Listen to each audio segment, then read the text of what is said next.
looks like we're gonna have to do both ends.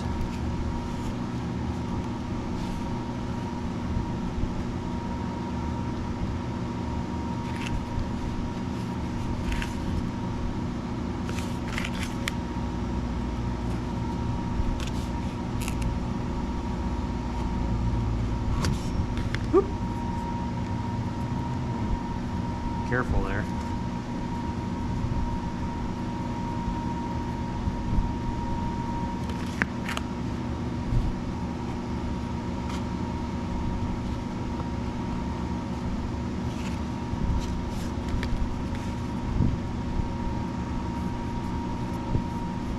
Alright, that looks good now. It's laying down against the surface. I don't feel any play in it anymore like it was, so that took care of that little problem. So we want to make sure we put all this back together correctly. Make sure I clean this off. Nothing stuck to it. That has to go inside of here. A piece in there. You're going to have a piece of little rubber hose. You want to look at these pretty good too, because I've seen these where they're all cracked and deteriorated and falling apart, and that helps hold your check valve piece in place when you install this. So this stuff's going to all go in top side up. The hole should be facing down. This goes in there. Slide that on carefully into the stud until it's where it belongs. Put this in place.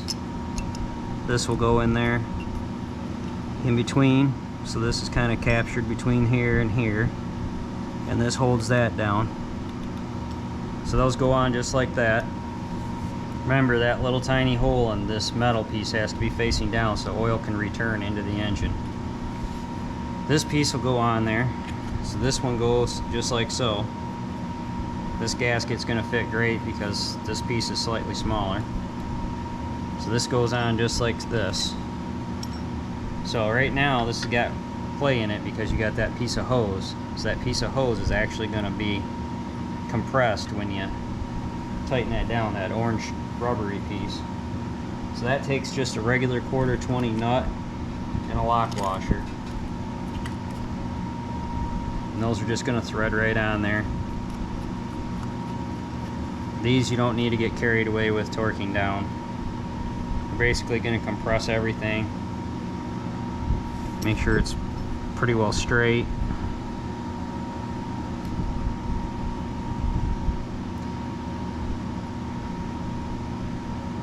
We're going to do honestly I'm not 100% sure what the torque is on this. I'm just going to do it pretty much by feel at this point. You can see it sucked the center in, and that was, I can't move this anymore. It's gonna, be pretty well tight probably. So you just don't want to over tighten it. Over tightening it will pull the center of this bracket in, and it'll, like I said, it'll distort the outer shape, and then this won't seal. So that right there is feeling pretty good. And I'm pretty sure that that was only supposed to get around 70 inch-pounds, I think. But let's just see where we're at. Give you folks out there an idea. And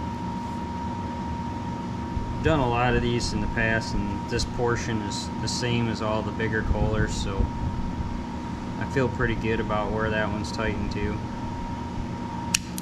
Let's see what this gets us.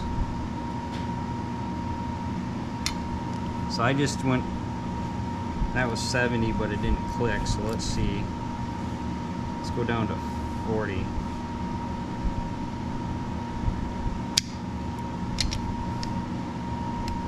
So 40 torqued right there.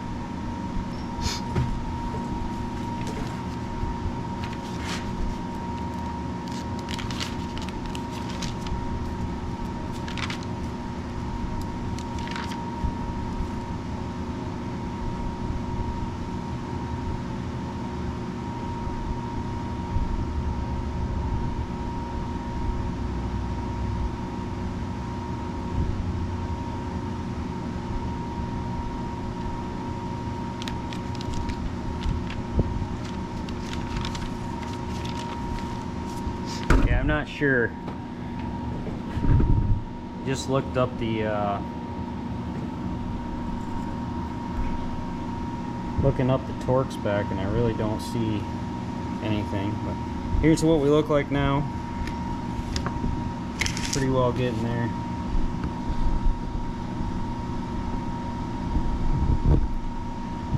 Put the cylinder head on now.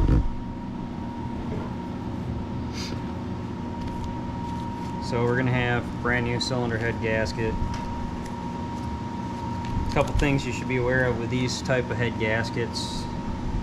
Original Kohler ones back in the day used to have a steel ring around the inside edge of this, and then this material on the outside. So you actually sealed the steel ring portion, sealed the engine head and engine block.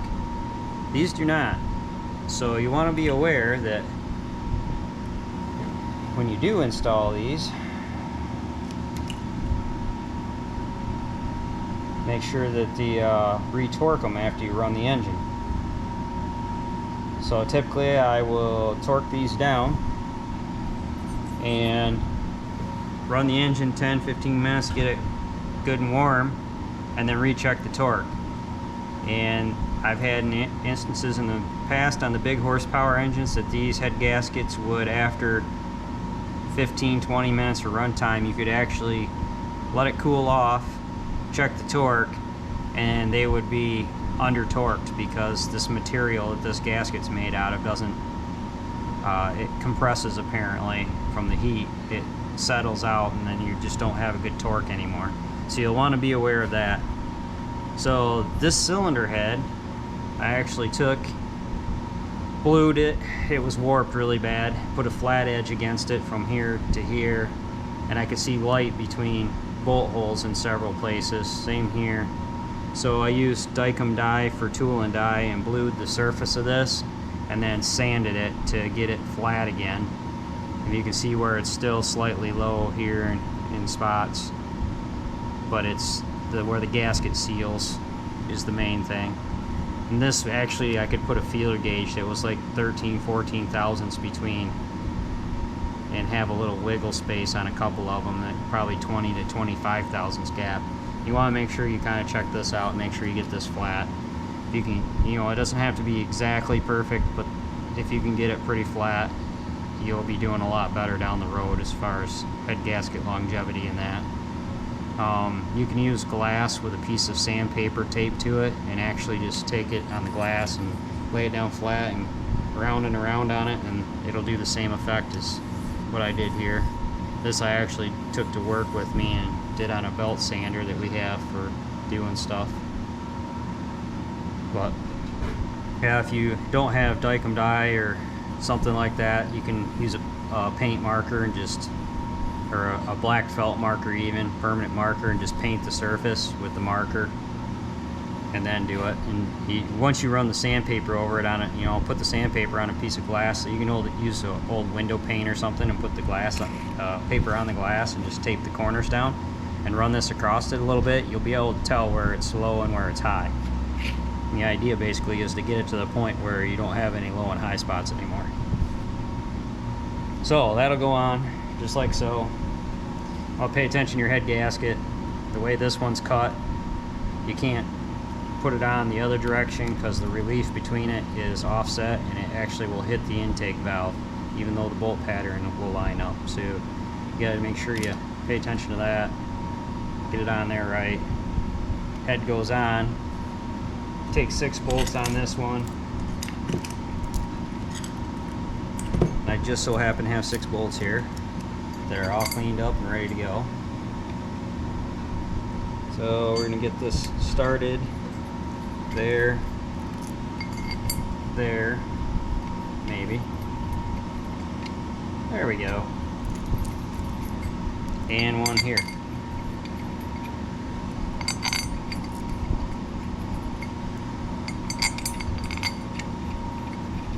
So these are going to take a 1/2 inch socket. They are 5/16 18 thread. You need to torque these in a pattern all the heads for the Kohler engines across the automotive industry. Even when you torque down head bolts, they go in a pattern. Typically any head gasket, valve cover, intake gaskets, anything with multiple bolts, you start in the center and you work your way out in a pattern. So this one, you know, wherever you determine your number 1 is, go here, here, here, here, say, then back over to here, and then you retorque them again. You start at a different spot is what I like to do, just to double check them, but typically you're good. So we're gonna finger tighten these here, run them down actually with my ratchet in the socket, just so they're snug again.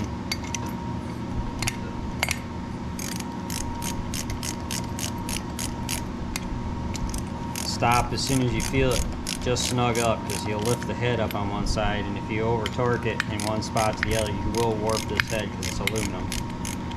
You can actually stress it enough that that's one of the things I've seen in the past where people have had head gasket leaks, and then they're trying to figure out why. Well, it's leaking over here, so I'll just tighten it more. Well, that doesn't work, especially when it's aluminum against cast. All that does is distort the aluminum more. Okay, so these are all snugged up now.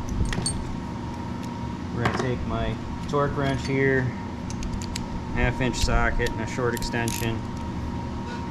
Head bolts are at 200 inch-pounds on this thing.